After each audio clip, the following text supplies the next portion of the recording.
You know that feeling when life feels completely unfair, when someone with power uses it to crush people who can't fight back? Well, what I'm about to tell you will remind you that the universe has a way of balancing things out in the most unexpected ways. This is a story about karma so perfect, it almost feels like fiction. But I lived every single moment of it. Hit that like button right now if you're ready for a story that will make you believe in justice again. Subscribe, because I promise you the stories I share will remind you that good people don't always finish last. Sometimes they finish with everything they never knew they deserved. And trust me, by the end of this story, you'll understand why one simple laugh changed the course of not just my life, but an entire company's future. This isn't just about revenge or getting even. This is about what happens when someone finally sees your worth, even when you've forgotten it yourself. So settle in, because you're about to hear how I went from being invisible to irreplaceable, and how the person who tried to destroy me ended up destroying herself instead. I still remember walking into Sterling Dynamics that first morning, clutching my coffee like a lifeline, and trying to convince myself I belonged there. The glass towers stretched endlessly upward, and everyone moved with this confident purpose that made me feel like a child playing dress-up in my best business outfit. I was 24, fresh out of college, and desperate enough to take any job that would help me pay off my student loans. That's when I met Victoria Sterling. She was waiting in the marble lobby, checking her watch with the kind of impatience that could freeze blood. 28 years old, perfectly styled blonde hair, and eyes that seemed to calculate your worth in seconds before deciding you weren't worth her time. When she looked at me, I felt myself shrinking before she even spoke. "You're late," she said, though I was actually 5 minutes early. "I don't tolerate tardiness from my assistants." The way she said assistants, plural, should have been my first warning. During our brief walk to her office, I learned that I was her 13th assistant in 18 months. The others had all lacked commitment, according to Victoria.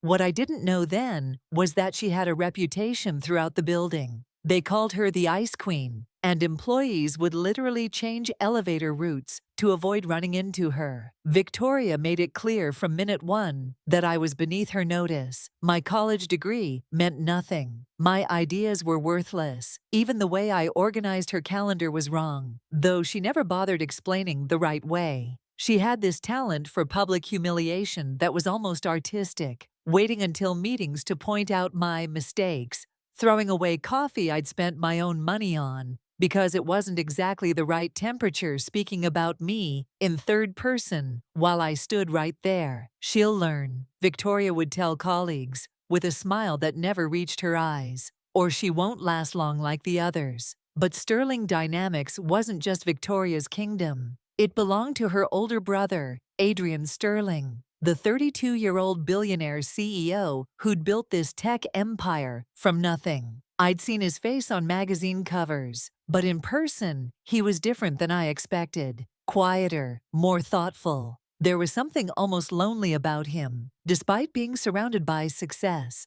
Our first real interaction happened in an elevator 3 weeks into my employment. I was juggling Victoria's dry cleaning, her lunch order, and a stack of files when everything went tumbling to the floor. Instead of the professional composure I'd been practicing, I just started laughing. This genuine, slightly hysterical laugh at my own clumsiness. Adrian, who'd been staring at his phone, looked up. For a moment, the elevator felt suspended in time. He helped me gather the scattered papers, and when he asked what floor, his voice was gentler than I'd ever heard it in board meetings. That's when Victoria appeared, stepping into the elevator like she owned it, which, technically, her family did.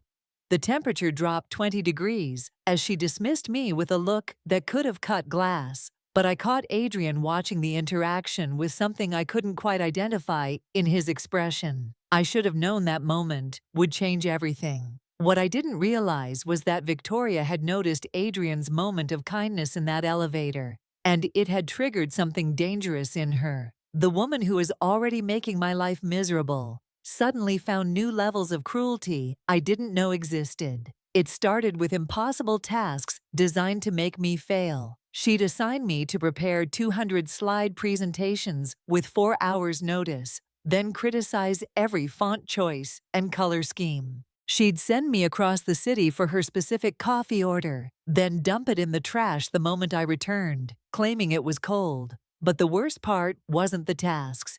It was how she'd humiliate me in front of others. During one board meeting, Victoria presented my research as her own. Then, when a client asked a follow-up question, she threw me under the bus completely. "Well, Luna prepared this section, so perhaps she can explain why the numbers don't add up," she said with false sweetness, knowing full well she'd changed the data herself an hour before the meeting. I stood there, stammering, while 15 executives watched me crumble. My days stretched into 16-hour marathons. I'd arrive before sunrise and leave long after sunset, surviving on vending machine snacks because I couldn't afford to take lunch breaks. The stress was eating me alive. I was losing weight, losing sleep, and worst of all, I was starting to believe Victoria's constant refrain that I was worthless. But then something strange started happening. Adrian kept appearing at the most unexpected moments. When Victoria berated me for incorrectly organizing client files in the hallway, Adrian emerged from his office. When she made me redo an entire report because I'd used blue headers instead of black, Adrian happened to walk by and witness her meltdown.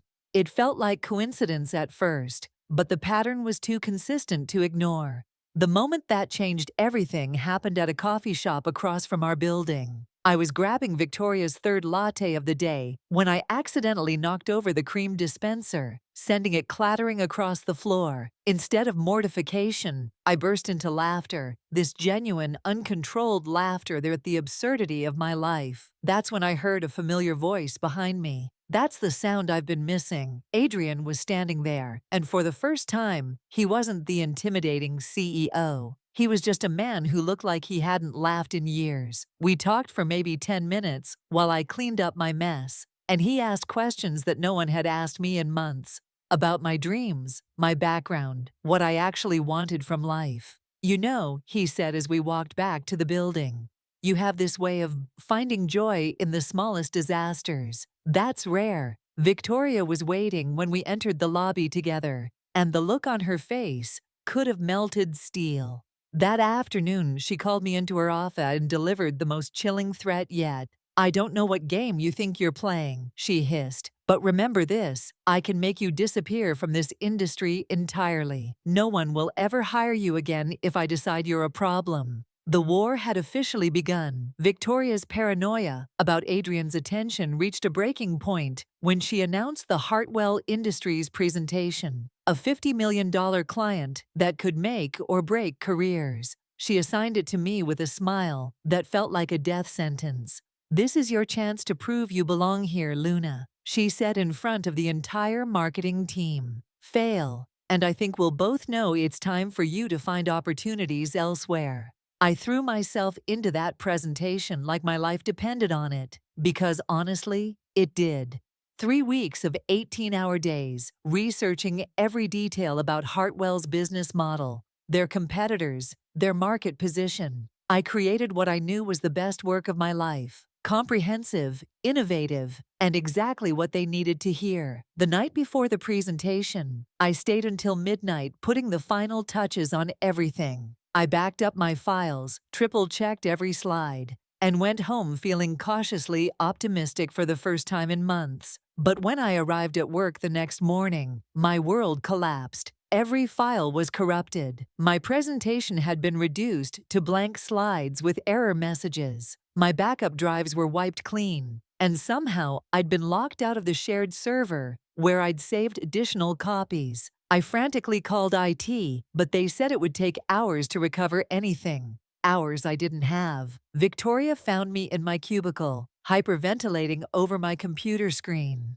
"Oh no, Luna, what happened?" Her concern was so perfectly performed that for a moment, I almost believed she cared. "The Hartwell executives arrived at 10 sharp, and I had to walk into that conference room with nothing." Victoria sat at the head of the table, wearing an expression of disappointed sympathy that made my skin crawl. "I'm so sorry," I stammered, my voice barely audible. "There was a technical issue, and I've lost everything. I know how this looks, and I take full responsibility. But I promise you, I had prepared something comprehensive." The lead executive's face was stone. Victoria jumped in smoothly. "Luna has been struggling with time management lately. I've been trying to provide extra support, but, She let the sentence hang there, painting me as incompetent while appearing compassionate. I was drowning in humiliation when the conference room door opened. Adrian walked in, and something in his expression made the entire room go silent.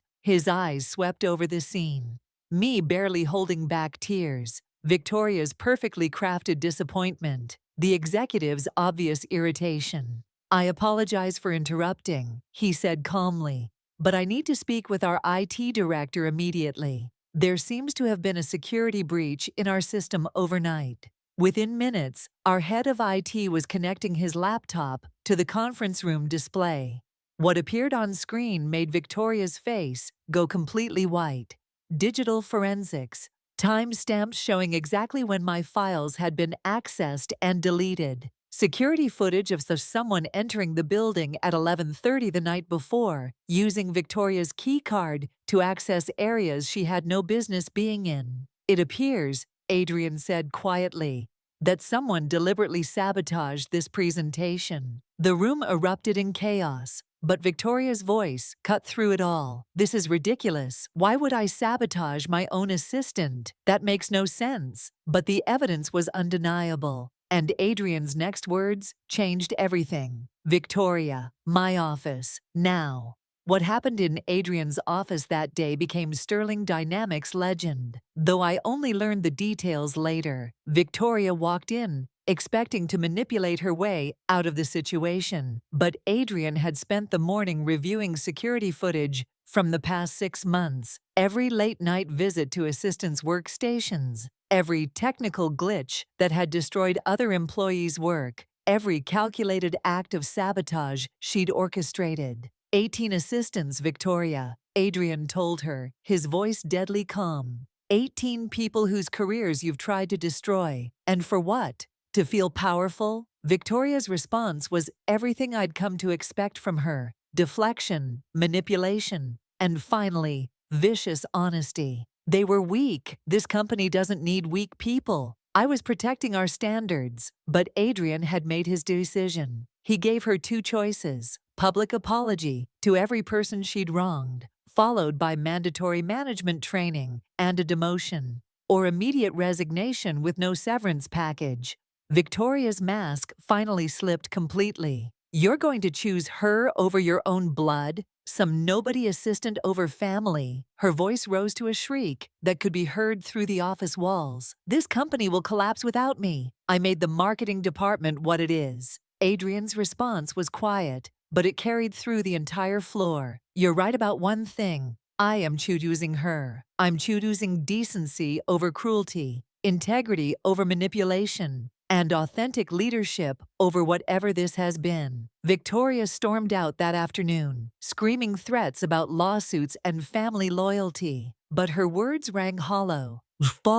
Within hours, word had spread through the industry grapevine. Former assistants came forward with their own stories. Colleagues from other companies shared experiences of Victoria's professional sabotage during joint projects. Her reputation didn't just crumble, it imploded. Meanwhile, Adrian called me into his office that evening. I expected a polite thank you and maybe a small promotion, but what he offered took my breath away. "I want you to take over Victoria's position," he said simply. "You understand what real leadership means because you've experienced what it feels like when someone abuses their power." But it wasn't just about the job. Over the following months, as I transformed the marketing department from a fear-based hierarchy into a collaborative team, Adrian and I discovered something neither of us had expected. Our relationship grew from mutual respect into something deeper. "I've been surrounded by people who want something from me my entire life," he confessed one evening, as we worked late together. "But that day in the coffee shop, When you laughed at spilling cream everywhere, that was the first genuine moment I'd experienced in years. 6 months later, when Adrian proposed, it wasn't in some grand gesture designed for social media. It was in the same coffee shop where I'd knocked over the cream dispenser. And when I started laughing, that same genuine, uncontrolled laughter, he said it was the sound that had saved both our lives. As for Victoria, last I heard, she was working as a junior marketing coordinator at a mid-sized firm, finally learning what it felt like to be on the receiving end of impossible demands and public humiliation. Sometimes karma doesn't just knock, it kicks down the door. If Luna's journey from invisible assistant to irreplaceable leader touched your heart, I need you to hit that like button right now. Seriously, your support means everything to me. And it helps stories like this reach people who need to hear that their worth isn't determined by how others treat them. Subscribe if you believe in the power of authenticity over manipulation. If you know that genuine kindness will always triumph over calculated cruelty. And if you want more stories that prove the universe has a way of balancing the scales. Because what happened to me isn't unique, it's happening to someone right now. And they need to know that their story doesn't end with someone else's cruelty. Share this video with someone who's ever felt invisible, who's ever been made to feel small by someone in power, or who just needs a reminder that sometimes the most beautiful love stories come from the darkest places. Drop a comment and tell me, what would you have done in my situation? Would you have had the courage to laugh in that coffee shop? Or would you have let Victoria's toxicity steal your joy completely? You know what the most incredible part out of this story is? It's not that Adrian fell for my laugh, or that Victoria got exactly what she deserved. It's that I learned my authentic self was powerful enough to change everything. The company culture, the way people treated each other, and ultimately, my entire life's trajectory. If you're in a situation right now where someone is trying to dim your light, remember this: your genuine self is your superpower. Don't let anyone convince you to hide it, dim it, or apologize for it. The right people will see your worth, even when you've forgotten it yourself. Next week, I'm going to tell you about the time my gold-digging stepsister tried to steal my inheritance by seducing my elderly neighbor, but she had no idea I was recording every single conversation. Trust me, the karma in that story is so perfect, it'll give you chills. Make sure you're subscribed with notifications on, because you absolutely will not want to miss that epic takedown. Until then, remember, your laugh, your joy, your authentic self matters more than you know. Sometimes it's powerful enough to move mountains, and sometimes it's powerful enough to move billionaires. Keep shining, and I'll see you in the next story.